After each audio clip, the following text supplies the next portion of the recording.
Deixem-me apresentar-lhes então quem é que está na nossa mesa. Ali do meu lado direito está o Sérgio Ribeiro, da Embalo Vidro. Tive alguma dificuldade em o convencer a estar aqui presente, mas acabou por acontecer. Obrigado. É a primeira vez que a Embalo Vidro está e é a primeira vez que temos aqui alguém a representar a indústria de vidros, se assim pudermos dizer, do país, que já tem, além do mercado interno, uma componente exportadora muito interessante, se assim pudermos dizer. Depois, Farid Bouamara, que é o CEO da National Distillers, que já esteve connosco ano passado e que representa aqui também aquilo que é a indústria de bebidas e aquilo que são os grandes desafios. Um bocado zangado com o Ministro por causa do decreto dos pacotinhos, mas isso é outra conversa. É verdade, não é?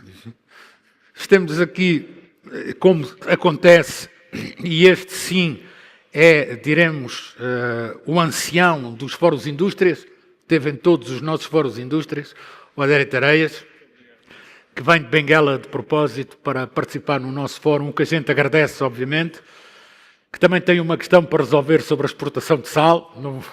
Como sabemos, tem sido público esta reivindicação dos produtores de sal que não conseguem colocar o seu sal. Depois aqui do meu lado esquerdo tenho o engenheiro Nuno Paulo, que é diretor-geral do grupo Telegeste, que na verdade está ligado à agroindústria, é esta a sua área. Desde já recomendo, na revista que têm aí, a ler o artigo que o Nuno Paulo fala, trazendo uma solução para a fileira do frango. Tanto se fala na fileira do frango, aquilo é uma ideia concreta de como se pode resolver, ou a forma como se pode resolver. Desde já agradecer também a sua presença, é a primeira vez que está entre nós também. E tenho o Carlos Alves. Eu tenho uma certa dificuldade porque não estava no programa. Ele está a substituir o Nazim Charania, que era convidado. Vem em nome dele do Nobel Group. O Nobel Group, como sabemos, está ligado à distribuição, às indústrias. Tem uma série de produtos, não apenas no agroalimentar, mas também na higiene, limpeza, por aí fora. E é também um dos que está aqui connosco. Ora, vou começar então pela nossa direita. Não deixa de ser curioso que normalmente nós começamos pela direita, quando o coração está do lado esquerdo, não é? Seria mais lógico que nós começarmos do lado esquerdo, mas penso que é por sermos direitos. Se calhar se fosse canhoto começava por ali. Mas vou começar pelo lado direito. Nuno Paulo, Sérgio Ribeiro, aliás, peço desculpa. Sérgio Ribeiro, hoje de manhã ouviu aqui, enfim, já algumas intervenções acerca daquilo que é a importância da tecnologia, do capital humano, dos mercados e da exportação, enfim, daquilo que foi um pouco, diremos, o enquadramento dado pelo Ministro. Que pontos salientava? Ou seja, o que é que fica daqui que é importante em termos práticos quando queremos projetar a indústria como geradora de riqueza para o país? Bem, boa tarde a todos. Em primeiro lugar, queria apresentar a Embalo Vidro para conhecerem e saber o que é a Embalo Vidro, não é? Como o nome próprio diz, Embalo Vidro é embalagens de vidro. Portanto, é uma indústria relativamente nova, tem 5 anos e meio. Portanto, temos 220 colaboradores e, pegando um bocado aqui nas suas palavras, hoje dito aqui uma coisa que é muito importante, que é o material, a capacidade humana. E dentro da Embalo Vidro é aquilo que nós mais nos orgulhamos de termos conseguido atingir. Ou seja, dos 220 colaboradores que nós temos, só 5% são estrangeiros. São 11 pessoas estrangeiras só. O headcount da Embalo Vidro, quando foi pensada no business plan da Embalo Vidro, estamos a falar de cerca de 25 estrangeiros. Neste momento são só 11. São 210 colaboradores nacionais. Desses, cerca de 90% têm o ensino básico ou licenciatura. 50% são licenciados. Então, aquele problema do capital humano na vossa indústria está resolvido? É daquilo que nós mais nos orgulhamos ali de ter feito e chegado onde chegamos hoje. Ou seja, temos uma capacidade humana muito, muito, muito boa. E das visitas que temos tido, independentemente de ter ali um grande investimento, uma indústria de ponta em qualquer lado do mundo, quer numa Alemanha, quer no resto da Europa, quer nos Estados Unidos, não fica atrás de nenhuma indústria do vidro. E, portanto, temos ali uma coisa digna de ser vista, não é? Por outro lado, e aproveitando aqui, hoje foi muito bom ter ouvido aqui o Sr. Ministro falar da questão da SADEC, porque é um problema hoje para a exportação, nomeadamente para a Embolvidro. A Embolvidro, em 2023, teve 65% da sua capacidade de produção para a exportação. O ano passado... já exporta para que países, só para termos ideia? Basicamente, África do Sul, Namíbia e Congo. Okay. Temos, por exemplo, um cliente que de referência, uma Heineken, não é? Como referência, como grande referência, não tirando menos uma Refriang ou por aí fora. Não é? E os pequenos clientes também são importantes. Não é? Pronto. E, portanto, hoje somos certificados em termos de qualidade, em termos também de alimentar, não é? São, digamos, certificações complicadas, nomeadamente alimentar, mas a questão da SADEC é muito importante, porque é um problema em termos de competição para quem exporta. Por exemplo, nós hoje no Zimbábue estamos aqui a tentar fechar uma exportação para o Zimbábue, mas não é completamente, quase impossível fazê-lo. Porquê? Estamos a falar de taxas de 25%, não é? A África do Sul, mesmo assim, tem 10%, a Namíbia tem 10%, o Congo tem 10% a 20%. Quer dizer, é complicado competir além de distâncias que são de grandes distâncias a percorrer, não é? Portanto, esse é um ponto crítico que nós temos. A Embolvidro tem que conjugar aqui dois grandes fatores, que é a produção nacional e exportação. Produção nacional, porque também disse-me que a exportação vale 65%, foi isso que me disse? Valeu 65%. Neste momento, e este ano, também tendo em atenção essa questão da SADEC, e também porque os mercados também não estão, enfim, a andar como era suposto andar, não é? Também a crise é geral, não é? Nomeadamente a África do Sul. Portanto, este ano será menor a exportação. No entanto, portanto, contamos em que pelo menos consigamos ser 50% da nossa produção na exportação este ano. Há 2 anos atrás também foi um ano atípico. Porquê? Porque foi um ano pós-Covid praticamente, não é? O 2023. E o mundo estava aí um bocado com falta de muita coisa, não é? E foi quando nós tivemos 65% da produção a exportar. Agora, nós temos aqui conseguir o melhor dos dois mundos, não é? Responder ao mercado nacional, porque se também não responder ao mercado nacional, também o mercado nacional vai ter que importar, portanto, se não é de um lado é do outro, temos que responder ao mercado nacional, como também temos que exportar, porque também precisamos exportar, não é? Porque de vez em quando há assim umas dificuldades em conseguir algumas divisas e algumas importações. Vá lá que só tem umas dificuldades de vez em quando. Isso é bom. Pensei que tinham mesmo dificuldades. Não temos dificuldades. Estamos a falar que a estrutura de custo de uma Embolvidro é 50% divisas. Essencialmente porquê? Porque tem manutenção e matérias-primas. Não é?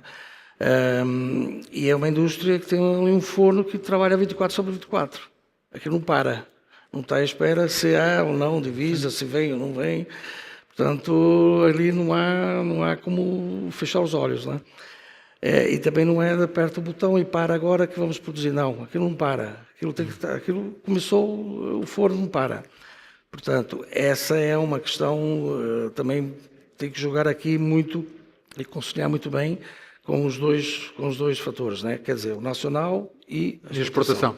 Não é? Hoje também fabricamos e conseguimos hoje atingir todo o leque de tipologia de cor, ou seja, havia uma dificuldade muito grande no flint, ou seja, na garrafa de vidro branca, por causa exatamente da areia, da matéria-prima local, mas conseguimos arranjar essa areia, mas só que ela vem a 400 km. Portanto, está a ver a dificuldade que é. Outras dificuldades também que existe ainda, e infelizmente, e apesar de estarmos numa ZE, são as infraestruturas básicas, nomeadamente eletricidade e água. Posso dizer que nós este ano tivemos um ano sem água, abastecidos a cisterna de água. Sim, senhora. Fica Numa então... empresa como a Embolvidro, Precisa de cuja água, obviamente, claro, jatos de água. Não, Ou seja, ficam aqui as primeiras chamadas de atenção. Divisas, infraestruturas, água, nomeadamente. não, divisas no sentido de que é necessidade de exportação. São, não é? exatamente. Farid Bouamara, também daquilo que ouviu, enfim, e destas questões que foram levantadas, capital humano, investimentos, financiamentos, mercados de exportação, o que é que para si é mais importante ou aquilo com que gostava mais de iniciar esta conversa? Muito bem. Bom dia a todos, ou boa tarde. A National Distillers é uma empresa, na verdade, especializada na produção de bebidas destiladas, sendo uma subsidiária de um grupo internacional, multinacional, que opera em vários países, e líder, ou pelo menos um dos líderes, na produção também de bebidas destiladas. A nossa operação em Angola começou há 25 anos, 26 anos neste caso, e naturalmente marcou o início da nossa trajetória em Angola. Entretanto, houve um investimento direto estrangeiro que foi feito em 2015, que resultou, portanto, com a construção da nossa fábrica, e infelizmente, eu já não posso dizer um ano, eu tenho que dizer que desde 2015 nós não temos água no polo industrial de Viana. Portanto, de facto... Há 10 anos que não há água no polo industrial de Viana. Nós não temos água no polo industrial de Viana. Então, mas eu ano passado fiz aqui uma... E é uma destilaria, estamos a falar de uma destilaria. Fiz aqui uma revista com isso na capa, passei isso na internet, faz tempo que... e não mudou nada? Não temos. Não temos água. Temos que fazer então, se calhar não é todos, tinha que fazer este ano. Este ano a minha equipa sugeriu-me, então não vamos fazer uma coisa sobre o polo industrial de Viana, também aquelas condições que eles estão a trabalhar, e eu disse, não, já se deve ter resolvido, não se resolveu. Não se resolveu. E nós, João, nós operamos... Em nome do Estado angolano eu peço desculpa.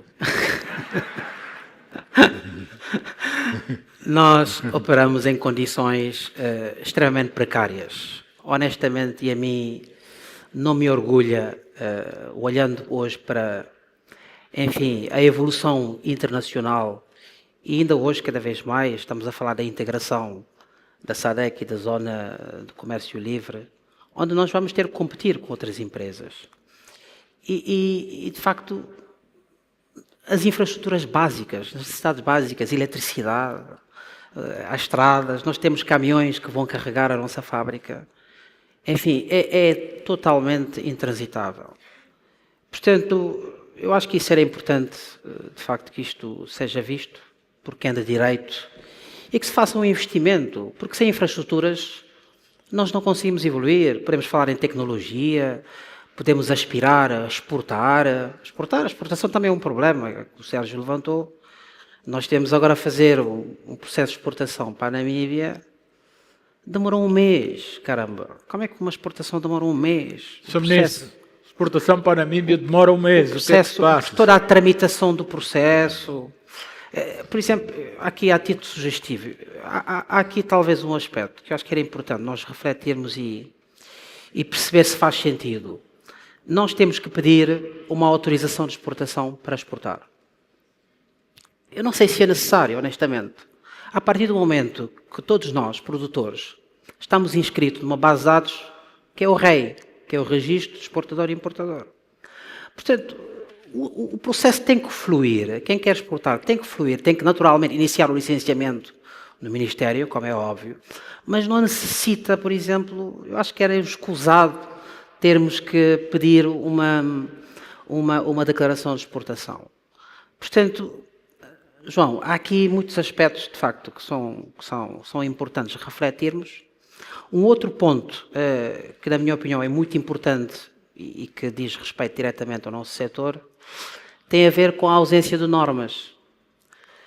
Para as pessoas entenderem, não existem normas que definem, efetivamente, para se produzir uma bebida, que tipo de ingredientes têm que ser incorporados, qual é a proporção dos ingredientes que devem ser incorporados na bebida para se chamar um whisky, para se chamar um licor, para se chamar um sumo.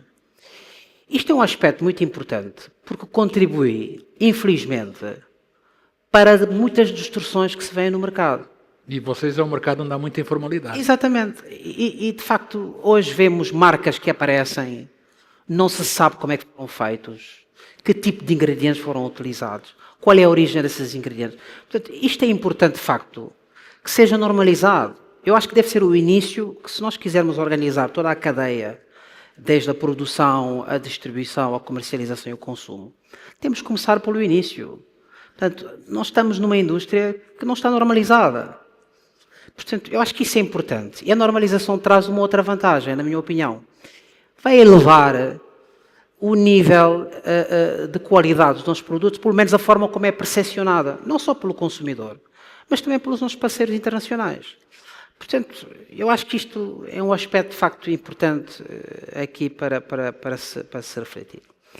Um outro ponto, Pode ainda dar esse último ponto. Mas pronto, ok, tranquilo, pode evoluir. Sim, mas o outro ponto aqui, de facto, era importante que houvesse aqui também uma certa estabilidade em algumas medidas legislativas.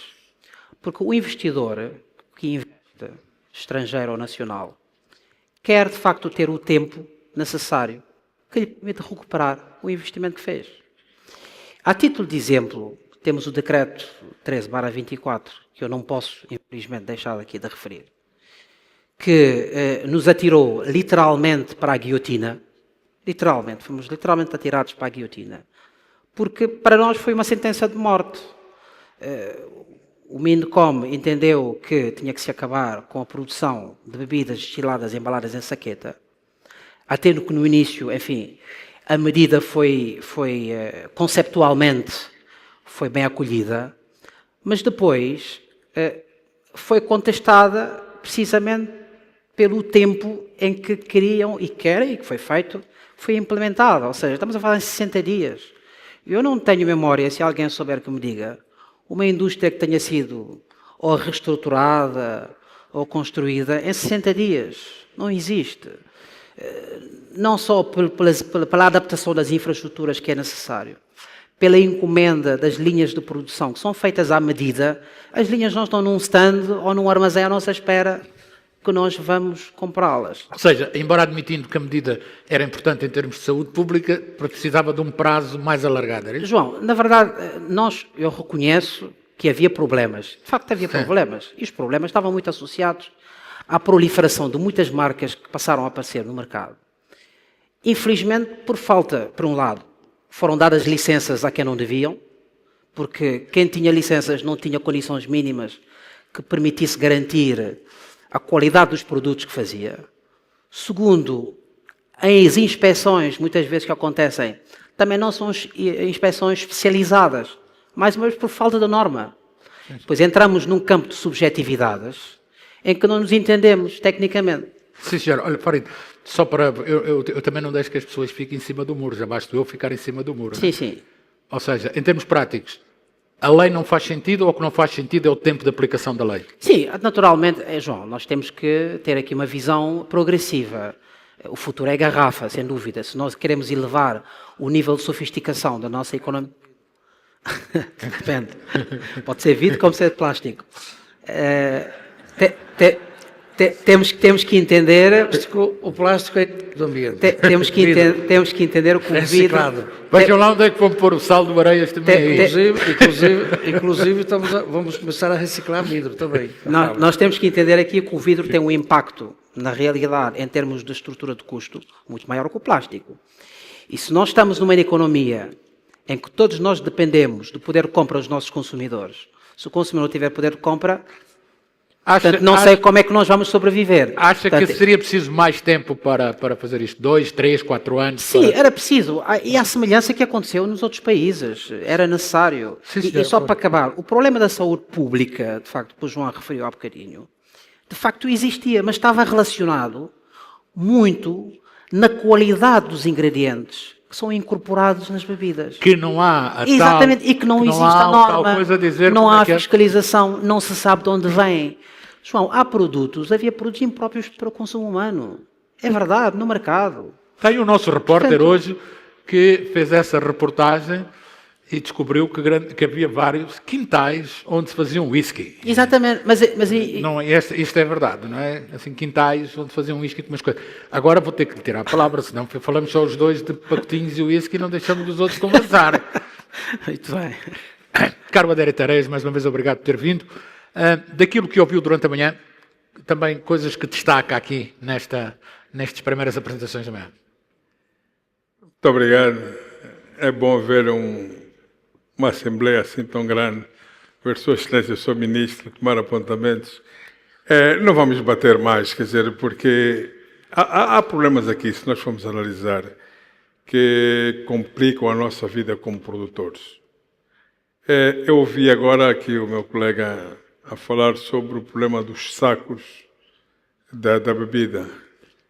Eu podia vos falar que, neste momento, um dos problemas graves que nós temos neste país é a concorrência desleal de algumas pessoas a fazerem produções que são impróprias para consumo humano.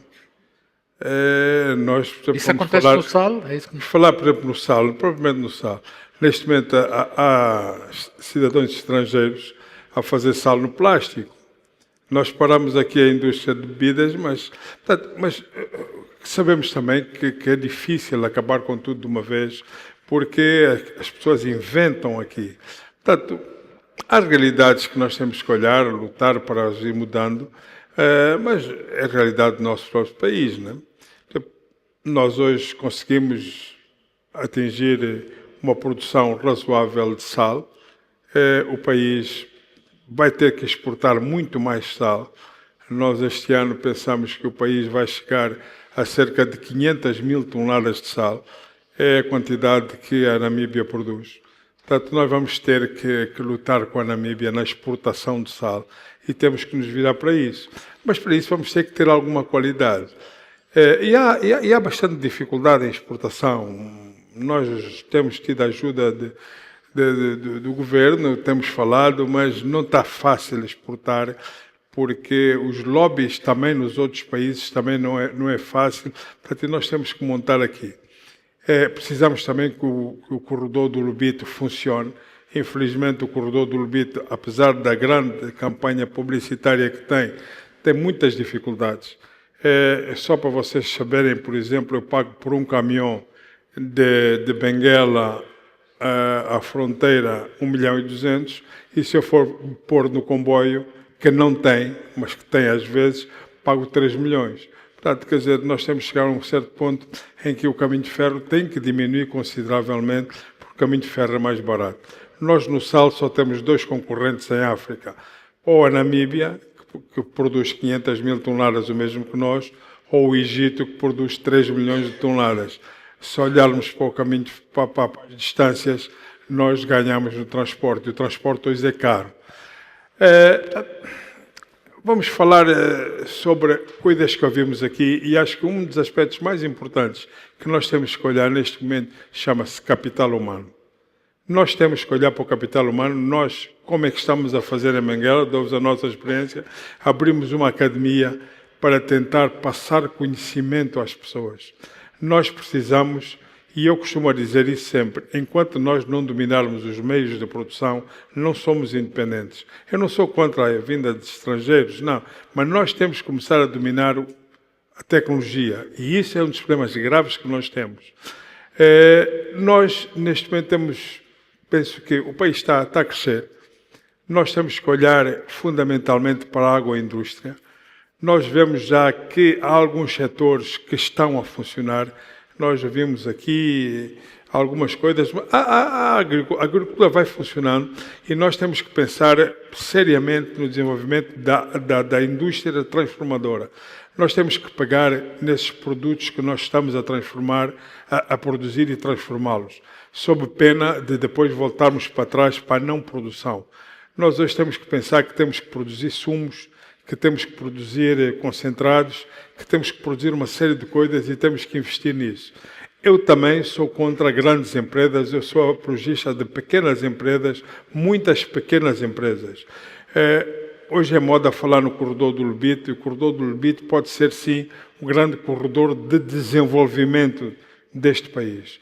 Mas para isso é que preciso criar plataformas de distribuição ao longo da linha, de maneira que fazer aquilo que há 100 anos já se fazia. Portanto, nós temos é que pegar na cópia que tínhamos há 100 anos e fazer um passo de cópia e pormos a funcionar. Portanto, quer dizer, se nós olharmos para isto tudo, vemos que há alguns problemas, a indústria está a transformar, mas fundamentalmente eu penso que o problema principal do governo neste momento, na minha ótica, é olhar para a qualidade dos produtos. Nós estamos a ter muita concorrência desleal, aí eu todo apoio aqui, porque nós devemos fazer coisas que nos assustam. Ou seja, neste caminho de mais e mais indústria, está-se a esquecer da qualidade, é isto que está a dizer? Da normalização. Não é que nós temos que fazer mais e mais indústrias, mas nós temos que ver que tipo de indústrias é que não são indústrias, são misturadoras de vários produtos que estão a aparecer em todos os setores do nosso país. E nós temos que ter coragem para lutar contra isso. Porque neste momento eu penso que esse é um dos grandes problemas que nós estamos a ter aqui. Nós estamos a ter concorrência desleal. Eu vou-vos dar casos.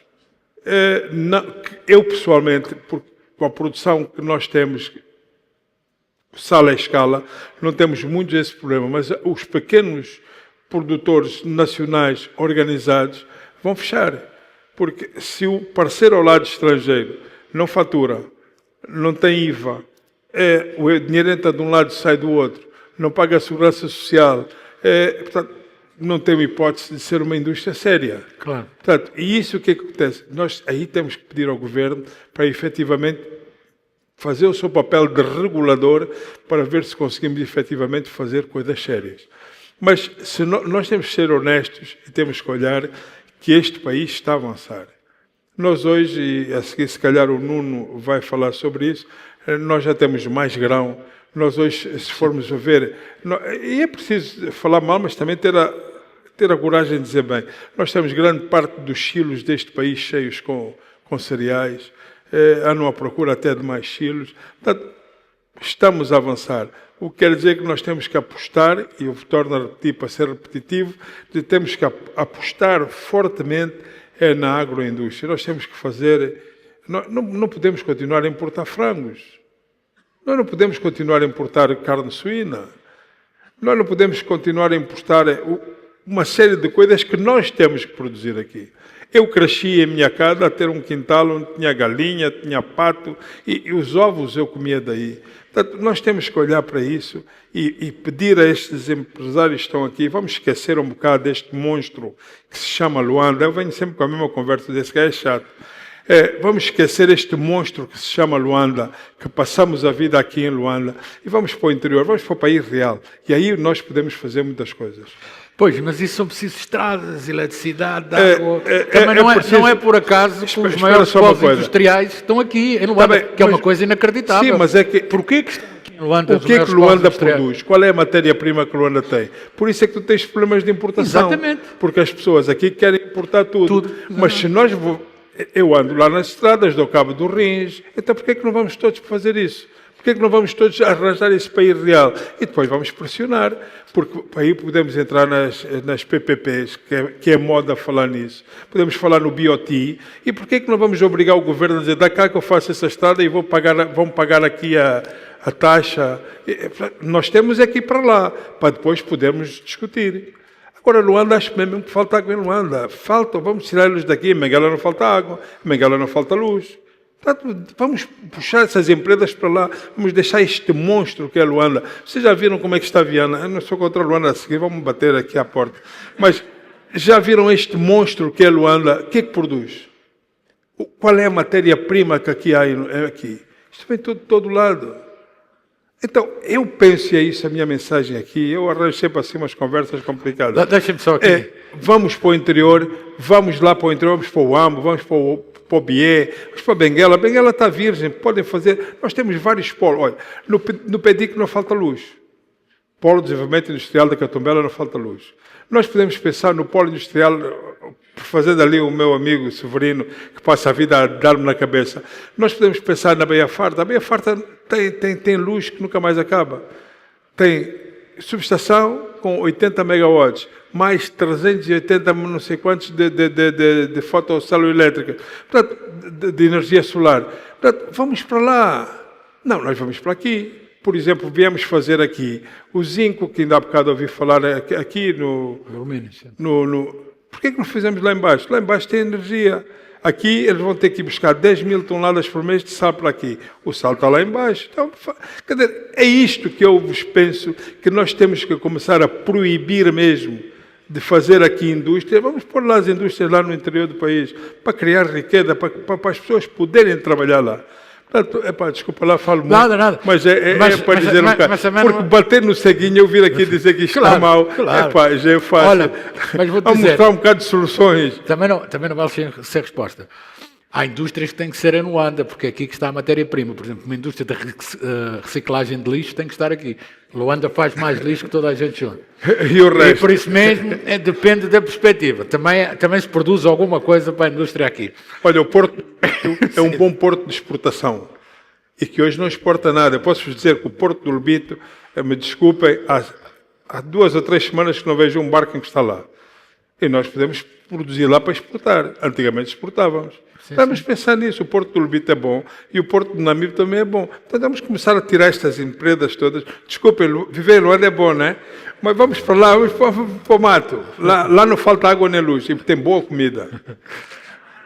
Fica aqui o apelo, não é? Nuno Paulo.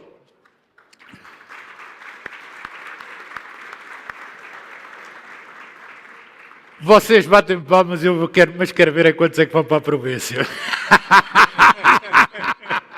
Não é? Nuno Paulo, Engenheiro Nuno Paulo, também gostava que, enfim, dentro daquilo que ouviu durante a manhã, e estas questões que aqui já foram sendo salientadas, o que é que acha mais importante? Vamos lá. Muito bem. Bom dia a todos. Muito obrigado pelo convite. Pronto, antes de mais, o Grupo Telegeste é um grupo focado no agronegócio há 25 anos. Portanto, o que é que nós fazemos? Fazemos produção de alimentos, obviamente.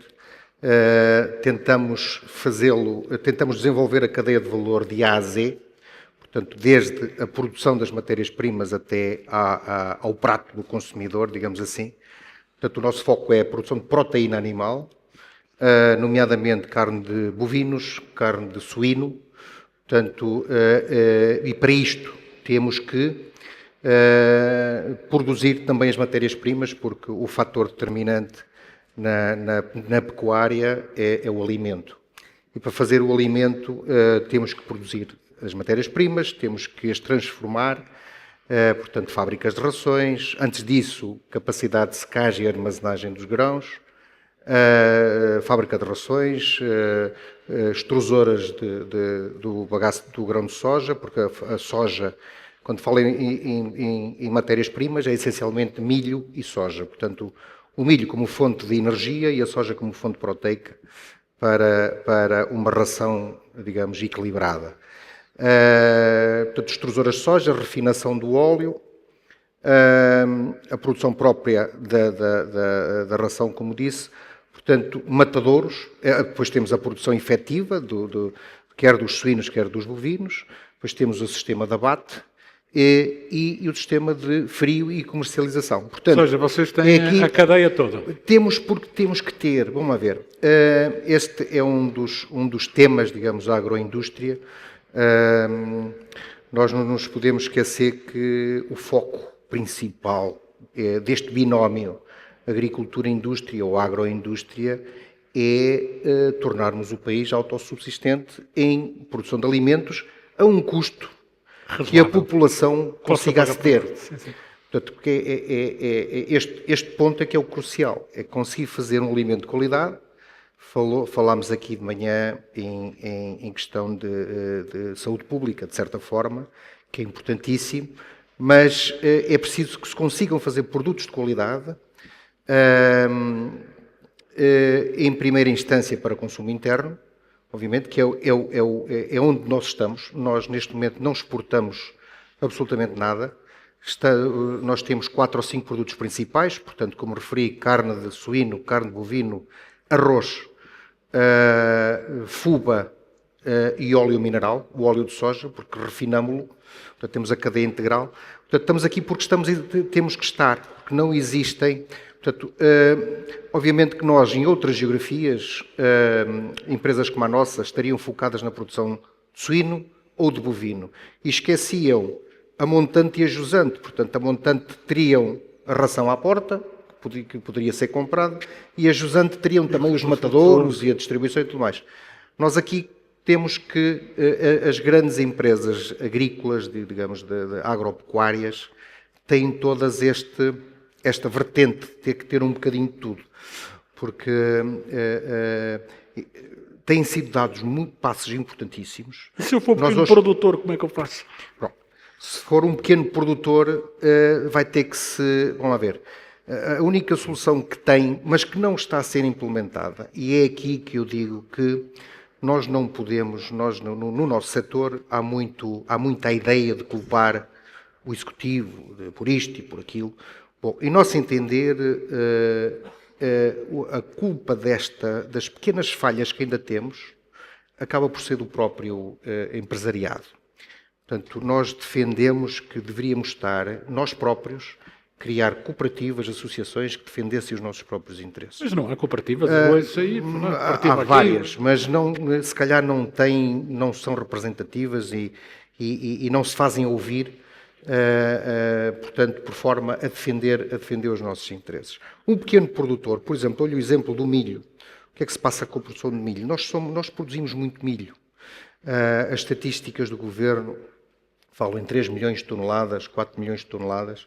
Eu acredito que se consiga fazer essa quantidade se contabilizarmos tudo o que é agricultura de subsistência, isto é, há muita produção camponesa que é autoconsumida e tem que ser contabilizada.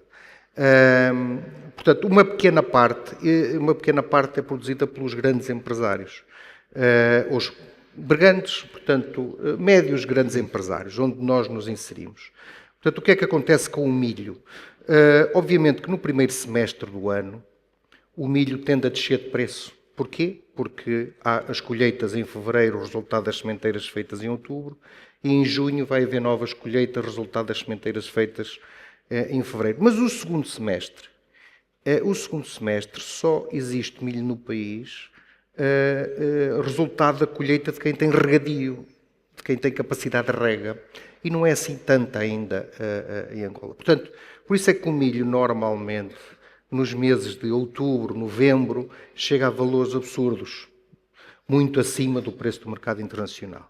Portanto, e onde é que eu acho que deveríamos estar melhor representados em termos de associações e tal? Alguém que, obviamente, nos representasse, uma associação de produtores de milho, como há noutras geografias, que determinasse aqui, em conjunto, neste caso com o Executivo, os momentos de importação.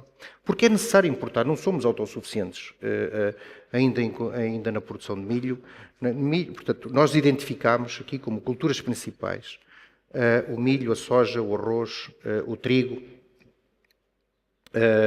falta-me uma. Obviamente que foi uma boa decisão partir para aqui. Estas são as culturas principais. O arroz. Estas são as culturas principais para uma alimentação equilibrada. Portanto, estamos a falar de elementos energéticos, digamos assim, à exceção da soja, que é o proteico. E daqui alavancar, obviamente, a produção agropecuária, que é assim que deve ser feito, com a produção de rações, portanto, resultantes essencialmente de todas estas, do milho, da soja e do trigo, a soja como fonte proteica. Portanto, mas era importante este tipo de associações ou de cooperativas que nos defendessem, por exemplo, de decisões do governo de importações. A importação é necessária, nós não estamos contra as importações, mas no momento correto. O que é que aconteceu este ano?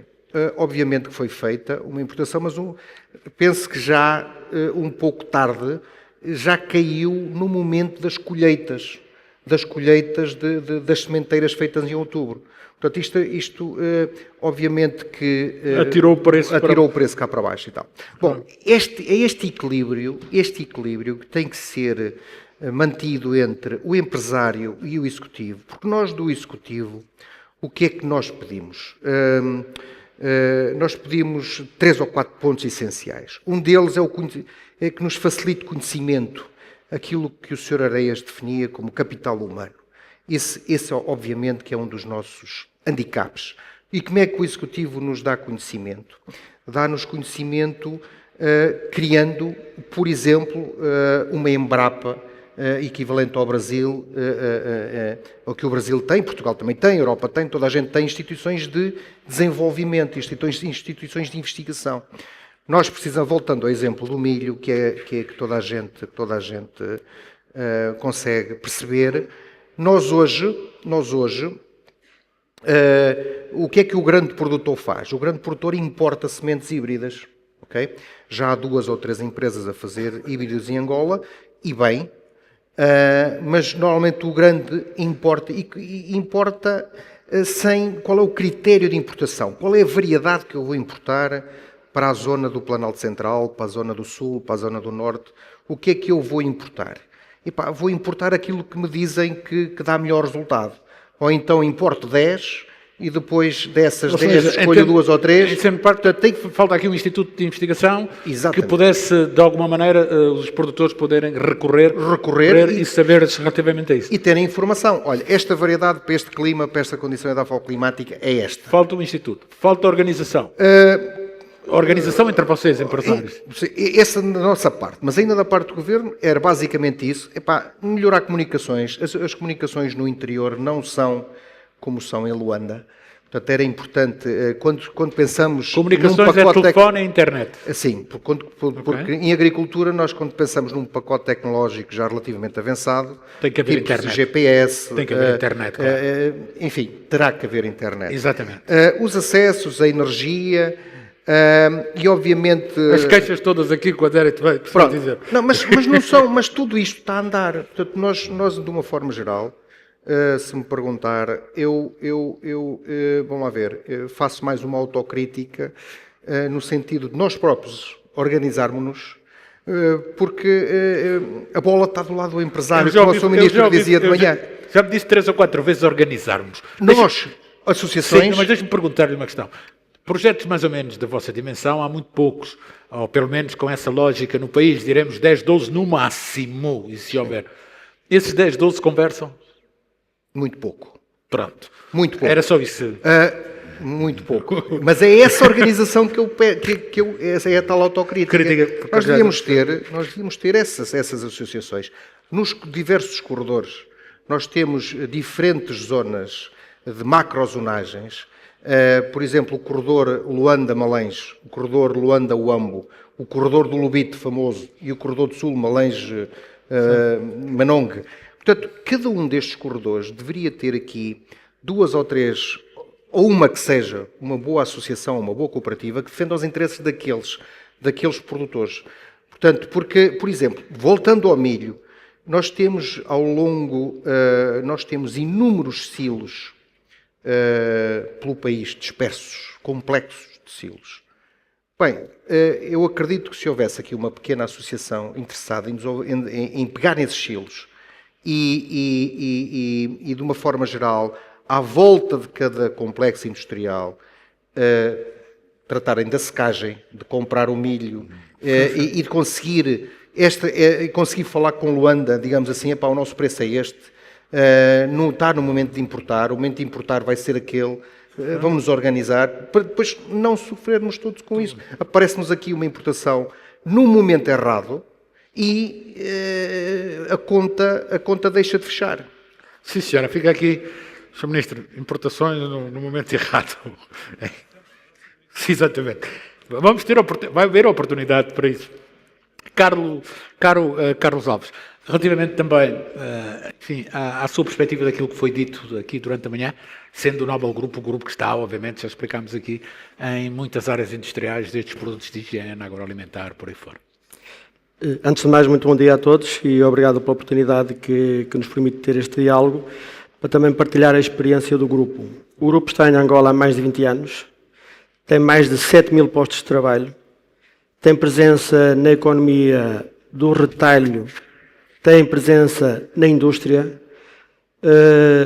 tem muito know-how, tem muito conhecimento acumulado tem tido muitas discussões com as entidades do governo, com as diferentes associações, os diferentes ministérios, no sentido de tornar este processo um pouco mais facilitador em termos económicos.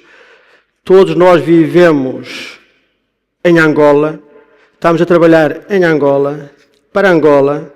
Eu acho que há uma questão aqui de orgulho nacional que ainda está a ser desconsiderada, porque o made in Angola, o fabricado em Angola, acho que ainda não foi absorvido pela parte dos consumidores, para defender aquilo que é o bem nacional, aquilo que o Sr. Areias falava, porque nós temos que sentir que o que é nosso, que é bom, que é produzido com o melhor equipamento, porque também o compramos equivalente ao que acontece na Europa, nos Estados Unidos. Nós conseguimos produzir com as melhores matérias-primas que importamos na mesma porta de entrada, que são 5 portas de entrada, que é a mesma porta de saída, são 5 portos de exportação. Acho que nós estamos só a olhar para a parte do inside e o outside, estamos a esquecer. Estamos a centralizar que na nossa cabeça o corredor do Lobito vai ser o milagre económico de Angola. Estamos a falar de aumentos de capacidades, estamos a falar de levar as capacidades até ao limite, estamos a falar de levar a exportação e estamos a esquecer que as indústrias só existem se houverem consumidores. E os consumidores só existem se tiverem poder de compra. E o poder de compra só existe se tiverem emprego e fundo de maneio suficiente para gerir o dia-a-dia. E um dos pontos que eu acho que eu gostaria de trazer para esta mesa, porque não estamos se calhar, dar a devida importância, é a economia informal. A economia informal é mais de 90% daquilo que se passa em Angola no dia-a-dia, hoje, nos bens de consumo corrente, quer sejam alimentares, não alimentares, produtos de higiene, produtos cosméticos, onde estamos nós e os outros players do mercado. Mas o consumo informal não se questiona. O que se questiona é a produção informal, que coloca no mercado os tais produtos que não servem. Não é? Mas a economia informal consome dia-a-dia e a Zungueira tem uma missão principal de levar o produto a todos aqueles pontos inacessíveis no dia-a-dia no bairro. E isto é que faz funcionar as indústrias. Isso é que faz com que saiam diariamente de todas as indústrias caminhões e caminhões e contentores para circular e abastecer os armazenistas para depois abrirem os caminhões e começarem a entregar a mercadoria para seguir. E isto, estamos a esquecer de que há aqui uma componente nacional de comercialização que depende também de outros operadores económicos. Não é só o industrial. O industrial tem uma missão: comprar bem, comprar bons equipamentos, produzir bem, com qualidade, a tempo e horas e entregar a quem é capaz de distribuir. Nós temos a experiência no setor formal, com a área dos supermercados, com a área dos cash and carries, mas também temos muita experiência no informal. Portanto, nós temos, mesmo nos projetos industriais, neste momento, nós temos projetos sociais a serem desenvolvidos neste momento para dinamizar a economia. Como é que vocês vendem para o informal? Sem fatura? Isso não tem problema? Não, vendemos com fatura. Vendemos com fatura. Nós temos um projeto neste momento com Zungueiras no sentido de apoiá-las, no sentido de se interligarem a criar os seus próprios empregos, porque nós estamos a interagir com a AGT a este nível. Nós temos várias empresas grandes contribuintes e eu ainda não ouvi falar da AGT, parece que está tudo bem com a AGT, portanto é bom sinal. A AGT vem sempre à conversa, mas é como diz o Areias, não vamos sempre falar dos mesmos temas, não é? Pronto, a AGT tem evoluído muito em termos dos processos organizativos. O ano passado houve umas interações muito fortes com o Minicom, com as famosas declarações de exclusividade, todos nós fomos afetados, mas foi preciso, entre aspas, dar um murro na mesa para que se obrigassem os empresários a declararem as produções mensalmente, para agora declararem as necessidades de informação, para se começarem a fazer planeamentos de divisas e planeamentos económicos. E os empresários não deviam também declarar as vendas para o informal? Estão declaradas no plano oficial de contabilidade, portanto, da forma como está, nas vendas, diariamente. Eu digo reais mesmo. Não é? Sim, reais, isso aí somos todos. Em termos... Permitam-me só, em termos económicos, eu estou a fazer só esta interligação com a indústria e a comercialização, porque ainda não foi falado. Exatamente, já foi aqui falado. Mas também, em termos de centros decisórios, Angola, ou qualquer economia, é como um corpo humano. Tem uma cabeça, tem um coração e tem os membros. A cabeça pensa, o coração bombeia o sangue e os músculos desenvolvem. Portanto, o coração não anda sozinho, a cabeça não anda sozinha. Claro. Portanto, e Angola tem os pontos estratégicos, como tem o Ambo, como tem Malange, como tem Namibe, como tem Benguela, tudo muito bonito, mas temos que estar coordenados. E há muita falta de diálogo entre os operadores económicos individuais. Com Entre o si, governo, como estava aqui a falar. exatamente. Estava aqui a falar isso. Portanto, esta falta de diálogo muitas das vezes cria aqui situações um pouco estranhas, porque parece que estamos a fazer todos os mesmos projetos para produzir os mesmos produtos, para fornecer no mesmo mercado e esgotar as capacidades e depois vamos baixar os preços no mercado porque não conseguimos vender e vamos estragar as margens. E isso tem que se organizar a cabeça do empresariado também a este nível. E isso nunca foi feito, porque a Angola é muito conhecida por o projeto dos sumos, abre 1, abrem 10. O projeto das massas alimentícias, abre 1, abrem 20. Quer dizer, isto não pode continuar a ser assim, porque também há uma limitação de consumo nacional. Voltando atrás, outro aspecto que ainda não se falou e que eu considero importante. Falou-se em segurança alimentar, mas não se falou em segurança da economia. Acho que se está a desvalorizar Angola em termos do que é a segurança enquanto país africano, comparativamente com outros países africanos em redor. Isto é bom para o clima económico. Efetivamente, Angola é segura. Nós conseguimos circular na rua, nós conseguimos andar nas praias, nós conseguimos viver um pouco mais tranquilos. Noutros países da África isto não acontece, mesmo outros membros da SADC. E isto não é publicitado. Portanto, isto é um ponto também que devia ser analisado a este nível. Outro dos setores que só agora se começa a dar valor é a economia primária. E dentro da economia primária, nós mesmo dentro do nosso grupo já estamos a fazer essa interligação. Não em Luanda, já em Benguela, já vamos dentro de 2, 3 meses ter uma empresa de fertilizantes a fazer a produção à medida dos compostos químicos combinados, do NPK, para o sol de Malange, para o período do primeiro semestre ou segundo semestre, para a cultura do milho ou para a cultura do arroz, na fase de crescimento, na fase de maturação, porque isto são coisas feitas à medida. Porque até agora o que é que acontece? Importamos grandes volumes de fertilizantes a bulk, como se chama, e então vem supostamente para aplicar em diferentes colheitas, em diferentes fases de crescimento, em diferentes solos, o mesmo produto. Isso está errado.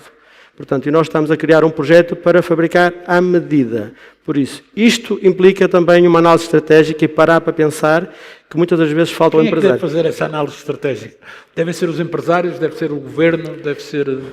Todos em conjunto, numa forma permanente de diálogo. Eu acho que Quem é que tem que pressionar a que se faça essa estratégia? São os empresários que devem pressionar o governo ou o governo pressionar os empresários? Parte a parte. Tem que ser parte a parte e tem que se criar um mecanismo regular, se calhar de sentarem à mesa, tomarem um café uma vez cada 3 meses e entenderem o que é que está a passar na economia. Porque, por exemplo, nós no nosso grupo também temos a maior empresa de packaging, de embalagem de Angola.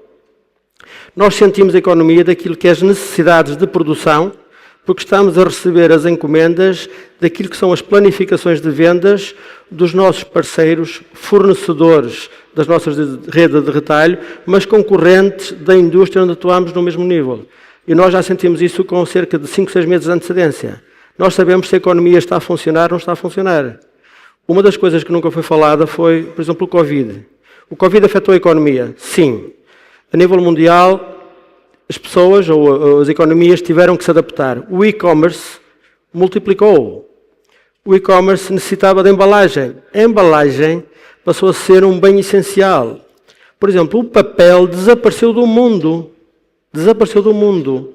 Isso obrigou-nos a pensar em criar uma unidade de reciclagem de papel cá, a recolher o lixo e fazer a valorização energética e considerar a reciclagem ou o resíduo como negócio. Porquê? Porque foi uma adaptação às necessidades. A empresa do álcool... Tais oportunidades, não é? São oportunidades. Isto implica decidir na hora, não há muito tempo para ter dúvidas. O álcool, a bebida... Angolano gosta de festa, gosta de beber, gosta de... Todos nós gostamos, mas angolano tem algo no sangue que é um clima tropical. E então, veio o Covid, fecharam-se os supermercados, fecharam-se as lojas, acabou a festa, acabou a bebida. Então, as indústrias ficaram a ver de quê? De se adaptarem. Então, muitas das empresas começaram a ter os álcools direcionados para as áreas medicinais. Há álcool que era para a bebida passou a migrar para os processos produtivos para álcool para a área medicinal. É oportunidade, implica reação. Se não bebem, lavam as mãos com ele, não é? Também. É. E pronto. Outra das coisas também é a interação com a angolanização da mão de obra, que temos que falar a este nível.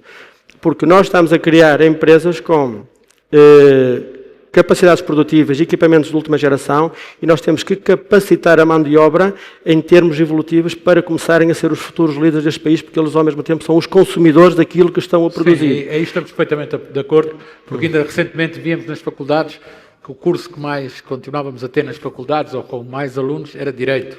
Já chega de advogados, talvez, não? Nesta fase do país precisamos de técnicos, não é? Exatamente. Precisamos de técnicos, mas ainda recentemente isto acontecia. Deixe-me perguntar-lhe, Sérgio Ribeiro, depois desta primeira volta, aqui que fizemos com todos, há mais oportunidades ou mais desafios, do seu ponto de vista, quando olhamos para este setor industrial? Eu acho que a oportunidade é sempre, não é? É preciso, portanto, saber-se, digamos, reposicionar. E a Envolvido, por exemplo, é um bom exemplo disso. Nós, quando se pensou na Envolvido, 70% do mercado era pensado numa determinada tipologia de indústria e 30% eventualmente para fora, não é? Nós chegamos, como disse, a 2023 a ser exatamente ao contrário, 70 dentro e 70 fora e 30 para dentro, não é? Portanto, isto é tudo uma questão de, como disse ali o colega, portanto, de se readaptar às circunstâncias Mas também. fica aqui uma ideia, já é a segunda vez, já é o segundo depoimento, que vocês industriais não falam entre vocês, ou seja, que não se conversam, que não existe esta conversa, esta estratégia, esta abordagem. Fica esta ideia. Diga. As conversas existem através das associações, portanto, as pessoas, enfim, as Não, empresários. até não é bem assim, porque repara, o nosso pseudo maior concorrente, até porque são 2 fábricas de vidro só que existem em Angola, a pseudo concorrente nossa não é concorrente, é parceiro. Ajudou-nos muito no arranque da fábrica, ok? E hoje trocamos desde equipamentos, desde que avaria uma peça e tem que vir da Alemanha e nós não temos, eles têm, ou vice-versa, matérias-primas que se atrasam, nós facultamos. E os acionistas não são os mesmos? Hã? Os acionistas não são os mesmos? Nada, zero. Pronto, era só para... Era dizer, pseudo-concorrentes. Sim, Não é? Mas não somos parceiros. E isto também tem que se fazer, isso a propósito do que está aí a dizer, Exatamente. de não se falar. Pois era. Claro que nós aqui, portanto, quem vende vidro não vai falar quem vende arroz, não é? Quer dizer, Claro. é um bocado diferente. Agora, isso para dizer que nós, em relação ao nosso, quando nós arrancamos com a fábrica, era suposto a outra fábrica ser um concorrente nosso, local, mas não é. Acaba por ser um parceiro e há que se interagir e criar, digamos, esse tipo de situações que é benéfico, não é? Diga a Derek, queria dizer alguma coisa. Estamos aqui a falar coisas que é preciso falar, claro. Vamos embora. Nós temos associações e 90% do que eu ouvi aqui passa por nós, pelas associações. Há associações e que somos parceiros do governo e que discutimos com o governo muitas vezes e pomos os assuntos na mesa. O problema do IEC, o problema dos fertilizantes, o problema da exportação das garrafas. Portanto, temos que pôr aqui que nós estamos organizados.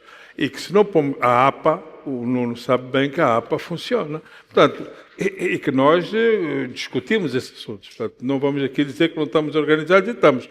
90% do que eu ouvi falar aqui, eu ouço falar nas nossas reuniões. E todos nós estamos aqui a pertencer. E o coordenador disso tudo é o GTE, que tem parceiro com o governo e que discute com o governo, põe os assuntos na mesa e que já resolvemos N assuntos. É verdade. Os companheiros aqui sabem que é verdade. Portanto, não vamos pôr aqui que cada um pensa por si. Não. Nós, uma coisa é verdade, temos que falar que as associações funcionam e que todos nós estamos nelas. Portanto, só um parentezinho para falar sobre isso. Né? Aqui uma questão que me falava sobre quando a gente olha para o setor industrial, já falámos aqui de várias coisas, a gente olha daqui, o Ministro falou aqui em 2 anos, daqui a 2 anos, ter uma contribuição para o PIB à volta dos 15%, hoje tem 8,5%, o que significa aqui um crescimento importante, ou então uma baixa brutal do preço do petróleo, que a gente espera que não aconteça. Espera todos que não aconteça. Mas este tipo de metas são metas realistas, Farid Bouara. Quando olha para aquilo que tem sido o desenvolvimento da indústria, é verdade, estamos todos de acordo aqui. Tem havido uma evolução, a indústria está a crescer. Agora, o ritmo com que vamos crescer, qual é a sua sensibilidade? Sim, João, na realidade as metas são importantes, as projeções são importantes, mas eu acho que, primeiro, o que nos falta, na minha opinião, é termos gente capaz. Isto é o nosso problema. A tal questão do capital humano. Capaz de executar. Nós precisamos de lideranças capazes, depois, enfim, depois as chefias intermédias e tudo que vem abaixo, não é? Capazes de transformar as tais potencialidades, as tais oportunidades em resultados. Isso é que é o problema. E isto, nós podemos estar aqui a fazer muitas projeções, mas depois se nós conseguirmos ter essa capacidade de converter, portanto, todas as potencialidades em resultados concretos, continuamos a falar para o vazio. Esta questão E depois é preciso, de facto, termos instrumentos que nos permitem medir, efetivamente, a evolução depois dessa performance, não é? Esses instrumentos, que tipo de instrumentos fala, em termos práticos, sobre nós entender? Nós temos que ter, enfim, mecanismos que nos permitem, como acontece nas empresas. Tem que haver reportes, tem que haver relatórios que nos permitem, efetivamente, acompanhar a evolução, enfim, das metas que nós traçamos. Caso contrário, as metas continuam nas boas intenções, continuam nos livros e depois, quando vamos fazer avaliações, passado anos, enfim, Ou seja, é o que é. tem de haver controlo de objetivos, não é? Relativamente a essa matéria. Quais são os grandes desafios, então, cara Adérito? Nós temos que pensar seriamente neste país e no desenvolvimento deste país. Temos que... Há um dos aspectos que há bocado alguém de nós falou, que hoje vou fazer sal, então vamos todos fazer sal porque o sal dá dinheiro. Vamos fazer não sei o quê e todos vamos atrás. Por exemplo, a moda das farmácias. Quantas farmácias estão aí, depois vão à falência. Portanto, é preciso haver uma estratégia empresarial. E, nesse aspecto, é preciso nós ver o que é que nós queremos. E, para isso, nós temos que estar juntos. E é preciso que estejamos todos juntos. Todas e o que é que as associações, todas. Há aqui muita gente que não está associada em lado nenhum e que faz o que lhe apetece. Porquê? E aí é que começa o problema. Mas porquê que isso acontece? Falta de controlo? Tem que haver, isso aí é que nós precisamos que o governo controle isso tudo. Eu vou-te dar exemplos completos. O bocado estava a falar no informal. 80% da economia deste país é informal. Sim, é verdade. Eu dou-vos um exemplo, lá começamos a falar de coisas antigas. Eu vou comprar esta peça oficial. Custa-me, por exemplo, 1 milhão. Eu vou comprar na loja ao lado, que não me passa a fatura, que escreve numa língua que eu nem conheço, e custa-me 10 kwanzas. Aquele que passa aquela fatura eu não posso meter na minha contabilidade. A minha contabilidade é falsa. Aqui ninguém nesta sala tem contabilidades legais. Ninguém, zero. Todas as contabilidades aqui são aldrabadas. Nem o ministro. Ninguém, nem o ministro. Porque o ministro também, quando está à rasca, vai comprar o sapato na candonga. Então, aí, este é o país real, portanto, e nós não podemos fugir disso. Reparem, e depois há aqui outros problemas mais graves. Que se queremos entrar nisso, nós temos que ter coragem de falar e falar à frente do governo. E o governo é o nosso parceiro. Nós não podemos dizer que eles é que mandam e nós cumprimos. Não, calma aí, já vi. São nossos parceiros, vamos conversar. Vamos ver, por exemplo, isto. Não está a ver, o dólar até está fixo. Ou não está? Não está fixo o dólar? Tá. Como é que eu vou comprar uma lâmpada que me custa, no princípio de janeiro, 10 kwanzas? No meio de janeiro custa 15 e hoje custa 30. Posso provar, posso dar faturas. Estou a falar nas lâmpadas, estou a falar nos eletrodos, estou a falar em tudo isso. Quer dizer, é preciso regular isso. E para isso é preciso uma coisa que se chama fiscalização. E a fiscalização, se queres entrar por aí, vamos entrar. Eu não posso aceitar, por exemplo, que um fiscal de pesca que anda num barco que fatura $1 milhão por dia, $1 milhão por dia, ganhe 100 mil kwanzas. Epá... Quer dizer, eu podia falar aqui, quer dizer, e aí começam os nossos problemas. A fiscalização é complicada, quer dizer, nós temos que ver como é que vamos organizar isso. E isso é parte do governo. Agora, depois é em cadeia, isto vem tudo, porque todos nós sabemos. Vamos dar uma volta aqui pelas lojas. Por exemplo, neste momento, o governo de Benguela decidiu que se juntou aos empresários e fez comissões para resolver problemas e andarmos a fiscalizar coisas. Está a dar uma confusão incrível, porque 90% daquelas empresas não têm papéis, 90% daquelas pessoas não sabem onde é que saem as coisas. Como é que eu faço? E aí começa, nós temos que ter todas as mesmas regras, todos temos que ver como é que podemos trabalhar em conjunto. E aí começa um dos problemas graves deste país. Todos aqui sabem disso. Quem é que não vai na Candonga aqui comprar as coisas? Não olhes para mim. Não, estou a olhar para ti. Também Não olhes foste, para mim. se calhar a gravata foste comprar aí no Candongueiro, que é mais barata. Tu até nem gostas de usar gravata. Portanto, nós temos que analisar esses problemas e ver que em conjunto como é que os podemos resolver. Porque o problema da fiscalização é grave, é complicada e ver como podemos resolver isso. Porque todos nós passamos por isso. Sim, sim. Porque falamos há bocado aqui na garrafa, no saco plástico. Quanto saco plástico está ilegal? Vamos para o sal. Nós partimos o saco, há alguém que está a fazer sal no plástico. Tem as partículas de plástico e as pessoas estão a comer. Como é que vamos fazer esse controle? Portanto, quer dizer, isto, temos que olhar para isto tudo como um todo e ver como é, porque neste país há uma coisa que ninguém pode dizer o contrário. As regras estão bem definidas e estão boas. A sua implementação é que é o cabo de trabalho. Mas isso já dizia alguém, que as regras estavam bem definidas e bem feitas, que é para ninguém poder cumprir, que é para poder vender as facilidades. Mas isso seria outra coisa que nos levaria aqui a discutir. Não é? São aquelas discussões que eu chamo académicas. Exatamente. Isso, se calhar também não é por acaso que temos essa legislação tão boa dessa maneira. Deixa-me perguntar-lhe também, Engenheiro Nuno Paulo, que tivemos aqui alguns desafios, agora fora da atividade dos fabricantes, desafios para que o setor industrial possa crescer. Já tivemos aqui a informalidade, a questão ali do capital humano, desafios. Ora bem, eu continuo a achar que temos mais oportunidades do que desafios. Os desafios são imensos, mas temos bem mais oportunidades. Mas antes disso, deixe-me só esclarecer aqui a questão das associações, que se calhar fui mal interpretado. Elas existem, mas temos que perceber se, por exemplo, no setor agropecuário... Também são setores com experiências diferentes. Exatamente. Com experiências diferentes. Eu percebo que esses setores estejam bem mais organizados. No setor agropecuário temos uma associação que é a APA, aliás, eu escrevi aí nesse prospecto e que funcionem e bem, mas não tem aquele objetivo... Só um minuto, isto não é um prospecto, isto é uma revista. Uma revista, Está ok. bem? O prospecto é outra coisa, isso dá trabalho a fazer. Hein? Eu percebo. Está bem? Vamos lá. Peço desculpa. Vamos lá respeitar o trabalho do parceiro. Vamos embora.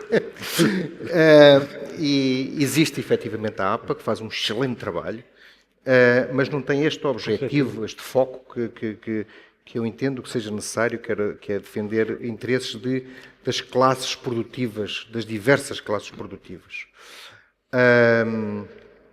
Bom, e posso dar um exemplo que temos vindo a falar muito ultimamente no nosso setor, que é o exemplo do frango, a produção de frango, que falou no início. Porque se estivéssemos organizados, qual é a dificuldade de produzir frango neste país? Bastava alguma organização da parte da produção de alimento, basicamente, das matérias-primas, da agroindústria, porque o consumo existe e sabemos perfeitamente que existe. Para não explicar competitivos. tudo isso, mais uma vez digo, aqui na nossa revista que vocês têm, está lá um plano muito bem esquematizado sobre aquilo que podia ser o futuro da fileira do frango. Foi a primeira vez que vi isso escrito dessa forma. Tenho que lhe dar os parabéns. Mas rapidamente posso abordá-lo aqui em dois ou três minutos. Se tivéssemos efetivamente uma cooperativa, uma associação forte a funcionar, nomeadamente de matérias-primas, milho e soja, este projeto não custa nada a alavancar. Zero. Nós temos, hoje, somos competitivos na produção de milho, somos competitivos na produção de soja, graças a alguns esforços que já foram feitos, nomeadamente importação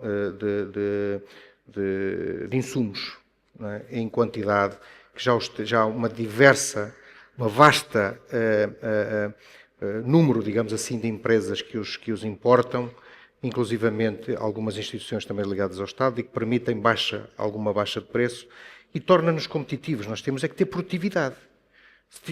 Voltamos a tocar também na questão do fator humano. Claro. Se nós tivermos produtividades aceitáveis na questão do milho, da soja, obviamente que temos um quilo de frango barato ou competitivo com o mercado internacional. Okay? Agora, nós temos é que definir isto. Por exemplo, imagine, muito fácil, porque o que é que vai acabar por acontecer com o frango? O que já está a acontecer. Isto vai ser alavancado por iniciativas individuais. Já está a acontecer em Malães, e ainda bem. Já está a acontecer aqui em Luanda, e ainda bem. Vai acontecer na Kibala, connosco, e vai acontecer. E vai acontecer no Ambo. Portanto, já há produção. Mas seria muito mais fácil se estivéssemos organizados nesse sentido. Portanto, se houvesse efetivamente... nós precisamos, há o objetivo do Governo de 10 mil toneladas de carne para 2025.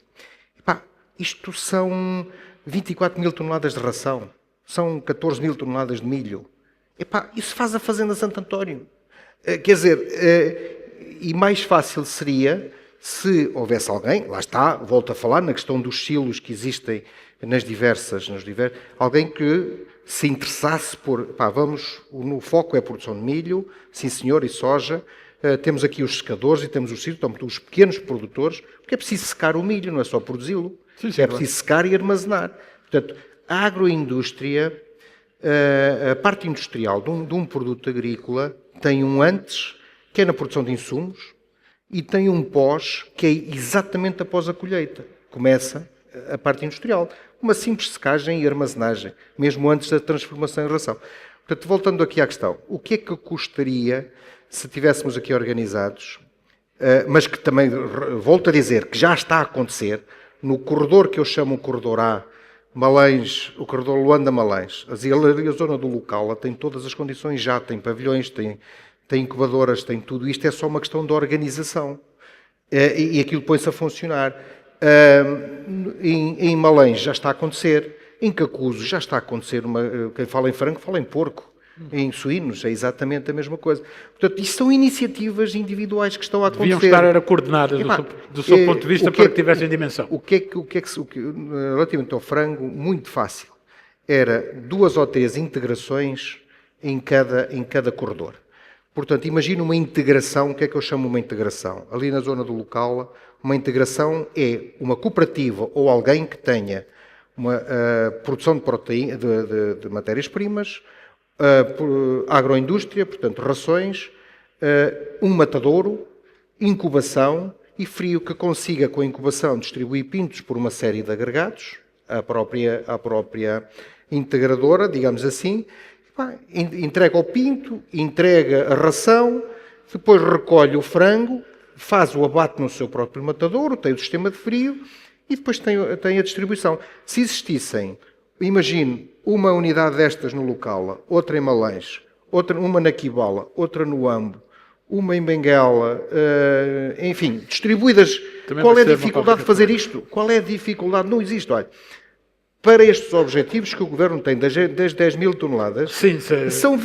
Agora, o que eu acho é que plano estratégico, e aí feito pelo próprio Governo, sim, plano estratégico para 10 anos.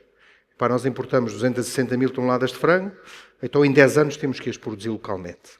Isto já implica aqui alguma mais organização ainda, mas a organização vamos ter que ser nós a fazê-la. Nós é que vamos ter, vamos precisar 60 mil hectares de terra em regadio para chegar às 260 mil toneladas. Vamos precisar de 600 mil toneladas de milho. Alto. Mas estamos a falar em 10 anos. Agora, para o 2025, isto vai acontecer naturalmente, mas, como disse, vão ser iniciativas individuais que vão fazer isto. E bem, porque imagine,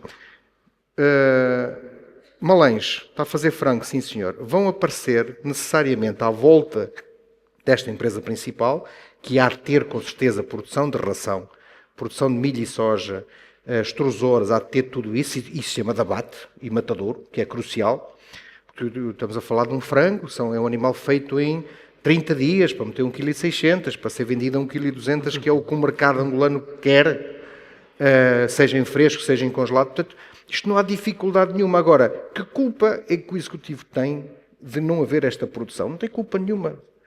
A culpa é nossa que não estamos organizados. É só isso. Porque se tivéssemos, qual era a dificuldade de fazer 10 mil toneladas de frango desta forma? Eu acho que percebemos a sua mensagem também, e esta é uma mensagem importante também, é fazer no fundo, fazer estas integrações, estas mais-valias que podem vir, e não fazer todos a mesma coisa.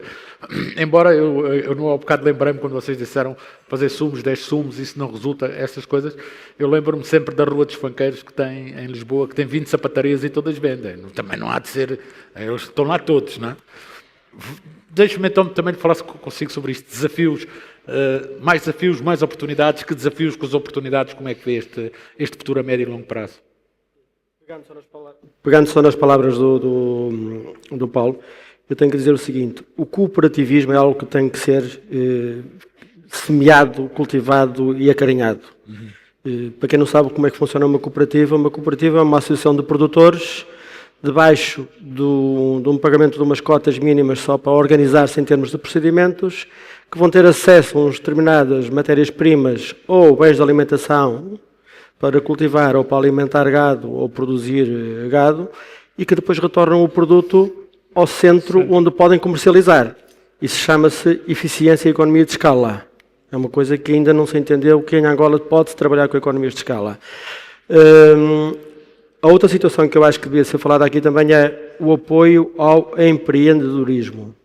Não é só a agricultura que precisa de fomentar os jovens agricultores, porque o futuro depende também das jovens gerações. As jovens gerações têm uma sede de ter fundo de maneio na mão para gastar, porque também querem ter qualidade de vida e querem mostrar que são produtivos na economia nacional.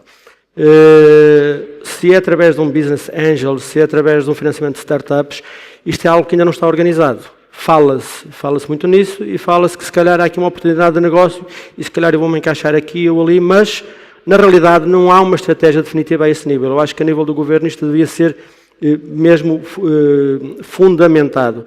Porque, por exemplo, e toda a gente conhece a realidade do país, e desculpem estar a falar assim, porque eu sei o que é alguém vir ao São Paulo comprar por 1.000, chegar a Viana vender por 1.500, chega depois ao Zango vende por 2.000, chega a Talatona vende por 4.000. E se entrega, se não entrega, o motoqueiro vai entregar. E ninguém discute o preço do motoqueiro. E esta é a economia da Angola. Esta é que é a verdadeira economia da Angola. O consumidor, tendo fundo de maneio na mão, vai comprar. E se o jovem tem fundo de maneio na mão, gerado com o seu próprio rendimento, com a ambição que tem, também vai comprar e vai ajudar a desenvolver. E as provas estão aí. A evolução demográfica estão mais 4 ou 5 milhões de pessoas nos próximos 4, 5 anos. E, portanto, isto não é nada do outro mundo. 3% ao ano. 3% ao ano. 3% ao ano, então vamos trabalhar para quem neste momento já tem 15 anos, 16, 17, 18 e já quer fazer alguma coisa. Vamos pensar a sério mesmo nisto. Isso tem a ver com produções novas? Tem a ver com... Tem a ver com oportunidades de negócio. Primeiro dar poder de compra a essa gente. É isso que me está a pedir. Capacidade de empreender. Não é só dar poder de compra. Permitir-lhes a eles que consigam dar as ideias capazes de nós consigamos valorizar se algo nos consegue encaixar à medida e vemos ali uma oportunidade para apoiar alguém que nos vai ajudar a crescer no futuro. Porque isto vai ser para eles, para quem vem, as gerações vindouras. Já quase não é para nós, porque daqui a 10 anos, 20 anos, já estamos todos aí assim já a pensar no turismo, na reforma, nos lares de terceira idade. Eu daqui a 20 anos ainda quero estar ativo. Já temos 1h10 ou 1h15 disto, estamos mesmo a chegar ao fim, não tenho tempo para muito mais. Queria falar, Sr. Ministro. Não se importa dar ali o microfone ao Sr. Ministro, faz favor.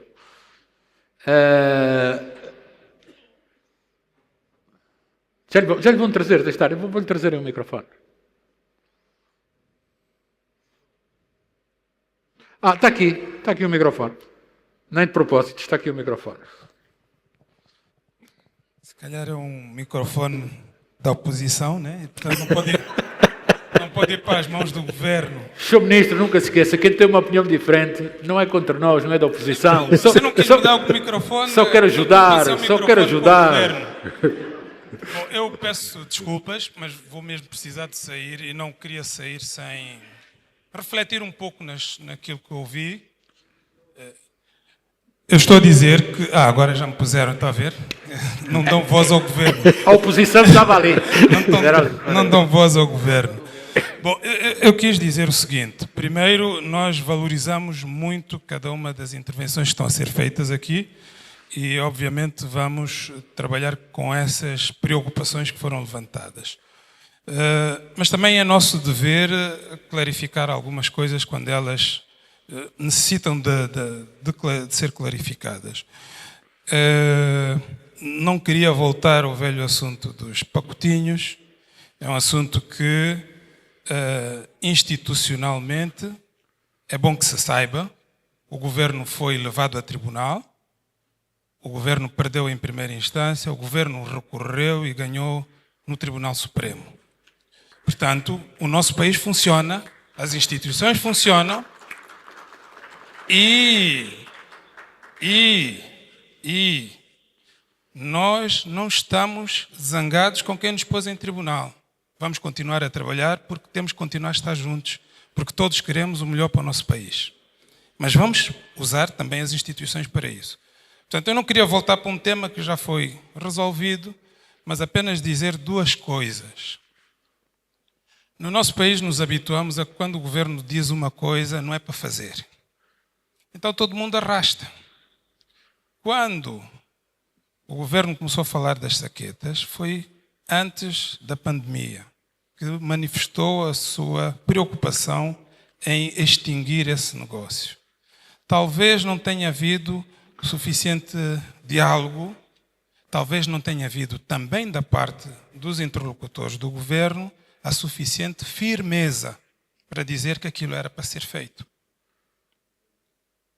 Portanto, não foram 60 dias. Falou-se antes. Em setembro, nós voltamos a reafirmar que ia haver essa decisão e que era preciso receber da parte das indústrias um programa de reconversão das linhas de produção que estavam a produzir as saquetas. Aconteceu numa unidade hoteleira deste país. Óbvio que não podemos criticá-los. Os empresários do setor arrastaram. Quiseram ganhar tempo. Inclusive, propuseram-nos de que a decisão tivesse só efeito depois de 4 a 5 anos. Ou seja, quando nós deixássemos de ser governo. Mas nós somos o governo, temos a obrigação de entregar ao país aquilo que estamos a prometer. E, portanto, não aceitamos que o assunto se arrastasse mais tempo. E, quando chegou a altura, tivemos que tomar a decisão. O governo tem esse mandato do povo. Tem que entregar. As indústrias têm que produzir, os empresários têm que fazer produtos. O governo tem que entregar aquilo que promete ao seu povo. Neste mesmo tema, um segundo aspecto. A indústria terá sido implementada em 2015. Nós tomamos essa decisão em 2024, 9 anos depois. Se alguém está aqui na sala a me desmentir, eu não acredito. Obrigado. Eu não acredito que as nossas indústrias tenham seus estudos de viabilidade com break-even há 10 anos. Estão aqui consultores internacionais, nacionais, banqueiros. Não existem indústrias aqui no nosso país cujo break-even está a ser programado há 10 anos. Se houver, são muito poucas. Exceção das exceções. Portanto, o investimento feito por essas indústrias, em boa parte, se não totalmente, já estava recuperado. Portanto, o governo não é assim tão desconsiderado para estes aspectos e, portanto, é importante deixar essa mensagem aqui. Para quem não queria falar no assunto? Diga? Para quem não queria falar no assunto? Já. Não, mas pronto, é para ver se fechamos este assunto de uma vez, para não temos que ir para a frente, temos que resolver os assuntos irem para a frente.